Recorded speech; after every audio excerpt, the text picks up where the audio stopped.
Bharuch cheque return કેસમાં આરોપીને મોટી રાહત, કોર્ટે કર્યો નિર્દોષ જાહેર।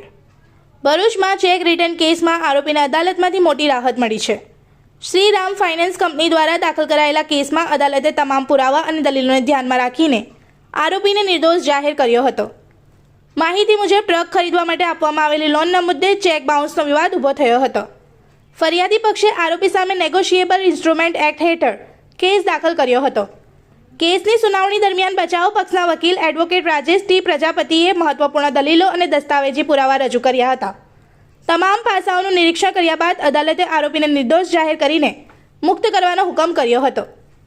છે કે શ્રીરામ ફાઇનાન્સ કંપની કે જે નાણાં ધીરધાર કરવાનો ધંધો કરે છે તેમણે રાજપાડી તાલુકો ઝઘડિયા જિલ્લો ભરૂચ મુકામે રહેતા સપનભાઈ પટેલને ₹14 લાખની લોન આપેલી હતી અને એ લોનથી સપનભાઈ પટેલે ટ્રક ખરીદેલી હતી અને એ ટ્રકના સમયસર હપ્તા ભરતા હતા, પરંતુ થોડા હપ્તા ના ભરાતા શ્રીરામ ફાઇનાન્સ કંપનીએ તે ટ્રકને જપ્ત કરીને હરાજી કરીને વેચી દીધેલી અને સપનભાઈના ખાતામાં પૈસા જમા કરી લીધેલા હતા।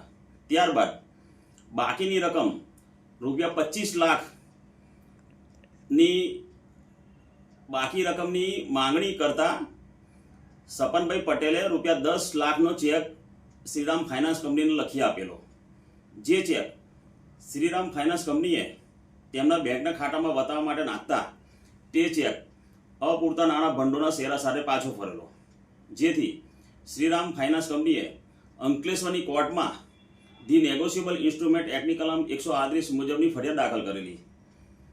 જે કેસ અંકલેશ્વરની કોર્ટમાં ચાલી ગયેલો અને આરોપી શ્રી સપન વિરેન્દ્રભાઈ પટેલને निर्दोष जाहिर કરીને छोड़ी મૂકવાનો હુકમ કરેલો છે। इस वीडियो को लाइक करें, हमारे चैनल को सब्सक्राइब कर बेल आइकन जरूर प्रेस करें हमारी न्यू वीडियो सबसे पहले देखने के लिए।